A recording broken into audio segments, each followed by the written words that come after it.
Anda masih bersama kami di Sapa Malang bersama saya Nadifa Rahma dan juga Kak Lika dari Lika Souvenir sebagai produsen boneka yang ada di depan ini. Tadi kita sudah ngobrol-ngobrol tantangan yang dilalui Kak Lika ini ternyata banyak sekali ya, mulai dari riset-riset dari pasarnya hingga sekarang sudah tahu nih pasarnya untuk maskot boneka-boneka seperti saat ini. Nah, untuk teman-teman ini ya mungkin yang tahu ya gimana sih kalau misalnya mau pesan ke Kak Lika ini kan sekarang harus custom ya, nggak bisa ready stock gitu ya Kak Lika ya. Nah ini pemesanan ke Kak Lika ini prosesnya seperti apa sih, caranya pesen kayak gimana, harus berapa, nah itu gimana Kak Lika? Yang pasti harus diawali dengan diskusi gambar ya. Setiap ada yang tanya, Kak gimana cara order, pasti saya mengajukan kita awali dengan diskusi gambar, karena nggak semua gambar itu saya mampu ngerjakan ya. Banyak juga yang iseng ya, kadang gambar robot yang gitu, yang rumit-rumit ya, gitu ya, kan boneka itu kan juga nggak mungkin, kadang gitu ya. Ada yang masih bisa kerjakan sama enggak. Jadi diawali setelah diskusi gambar, saya tanyakan detail imajinasinya dulu. Oh gini bener nggak, gini bener nggak. Setelah itu pasti mudah, tinggal menentukan warna sama biasanya warna sama bahan gitu aja, sama ukuran, barulah ketemu harga sama berapa pieces gitu. Jadi satu desain minim 300 boneka. Itu untuk boneka custom. Harga yang saya jual kisaran di harga 75.000 sampai 130.000. Itu untuk yang boneka custom seperti ini. Nah, kalau untuk jualannya, karena tadi sudah melewati berbagai macam pasar, otomatis sebenarnya itu masih rutin diproduksi ya Kak ya. Untuk yang kategori untuk pusat oleh-oleh, kategori K-pop, kategori custom, kategori yang selalu di-repeat oleh kayak kampus gitu, sebenarnya itu kita ada ready stocknya juga. Jadi kayak untuk kategori pusat oleh-oleh itu kita rutin produksi, bahkan kita juga sebenarnya itu nandon ready stock. Nah, begitu kayak gini nih kan mau event liburan, ya kita sudah siap kirim gitu. Kapanpun permintaannya sebenarnya ada. Tapi kita nggak jual ecer yang kayak orang beli satu langsung ada, kayak ada tokonya, itu memang nggak ada.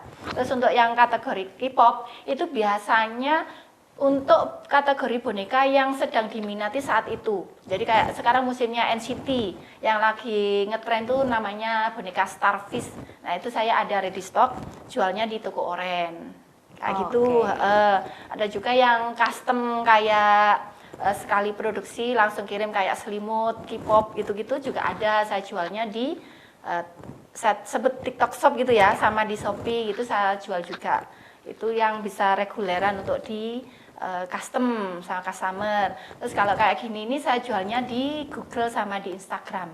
Jadi nembaknya di Google sama Instagram untuk yang boneka custom, untuk yang event-event olahraga. Gitu. Oke, jadi Pak main juga ya Google Ads, lalu juga digital marketingnya juga jalan begitu ya untuk kan? Produksi boneka-boneka maskot seperti saat ini ya. Soalnya untuk usia-usia saya itu kan istilahnya kaum kolonial ya, karena di atas saya ada namanya kaum milenial, atasnya lagi yang baru namanya Gen Z itu ya. Yeah. Jadi kalau kita nggak up terus kan kita bisa kalahnya itu paling nggak kita nggak kalah start lah ya, ngikuti apa trennya yang mereka juga lakukan untuk penjualan mereka itu caranya gimana. Sekarang kan lagi musim yang namanya affiliate.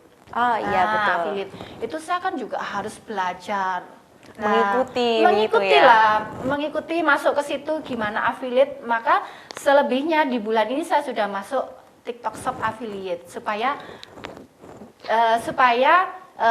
selain produksi custom, saya juga yang ready stock itu nanti laku di situ. Karena saya harus berjaga-jaga gimana tetap bertahan dan berkembang itu tadi. Oke, karena memang custom ini kan juga sesuai timingnya juga ya. Kalau misalnya customnya pas lagi ada event, begitu baru jalan gitu ya. Kalau yang misalnya lagi sepi, dari ready stock yang dijualnya. Ya harus gitu ya. Pokoknya kita harus upgrade terus, wes. Gak boleh lemah letih lesu.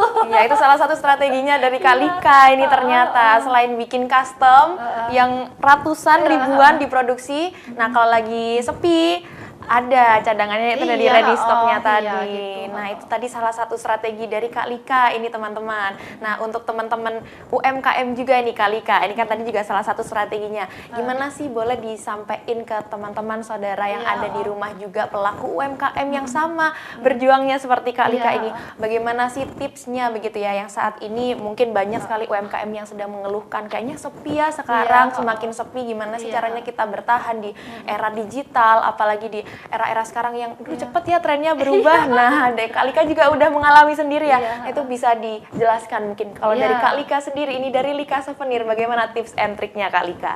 Ya intinya UMKM itu kan produsen, jadi selain jadi produsen kita juga harus menguasai marketingnya supaya kita itu bisa tetap bertahan. Itu kan memang penjualannya yang harus bagus, gitu ya.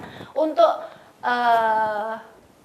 pemasaran itu sendiri kalau bisa itu owner menguasai dan upgrade apa yang lagi tren di musim saat ini.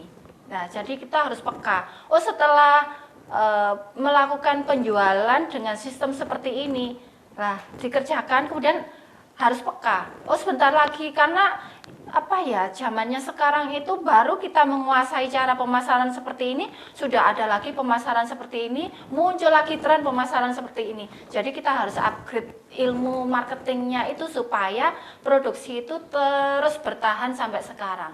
Bertahan dan berkembang itu sudah jadi PR-nya ya kalau yang UMKM yang sudah mempunyai masa usaha sekian tahun itu harus bertahan dan berkembangnya itu ya harus upgrade ilmu marketingnya, itu dia menurut saya gitu. Tadi ya, memang ya itu strategi-strategi dari Lika Souvenir untuk bertahan dari 2002 juga ya, Iya, hingga saat ini dari 2024. Memang saudara, tantangan UMKM di era digital saat ini kan semakin beragam. Nah untuk itu pelaku UMKM ini juga harus memutar otak bagaimana untuk mempertahankan bisnisnya di era digital saat ini. Nah untuk mengatasi tantangan-tantangan tersebut, pelaku UMKM ini juga harus terus melakukan inovasi, lalu juga terus berkembang dan bertahan seperti yang disampaikan oleh Kak Lika tadi ya, bertahan dan berkembang seperti itu. Berkembangnya ini bagaimana, selalu berinovasi untuk melihat tren-tren yang sekarang ini lagi booming begitu ya. Kita harus selalu update dengan apa yang sedang terjadi dan banyak yang diminati sekarang nih seperti apa. Nah itu tadi tips dari Kak Lika. Terima kasih ya Kak Lika sudah ngobrol-ngobrol banyak juga sama kita di Sapa Malang hari ini, dan juga sudah membawa boneka-bonekanya ini ya, boneka-boneka custom. Nah untuk di sini ya corporate atau misalnya kalau ada event-event, nah bisa ini ke Kak Lika karena customnya banyak juga kan ya, bisa pesen custom juga sesuai dengan keinginan kita, apalagi buat anak-anak K-popers gitu ya. Ada ready stocknya juga ya Kak Lika ya tadi ya, K-popers sekarang yang lagi banyak apa tuh NCT, lalu juga banyak sekali yang diproduksi oleh Kak Lika ini ternyata. Nah itu tadi diskusi kita juga menutup perjumpaan kita pada pagi hari ini saudara di Sapa Malang. Saya Nadifa Rahma beserta kru yang bertugas pamit undur diri dari hadapan Anda. Terima kasih, sampai jumpa dan selamat beraktivitas.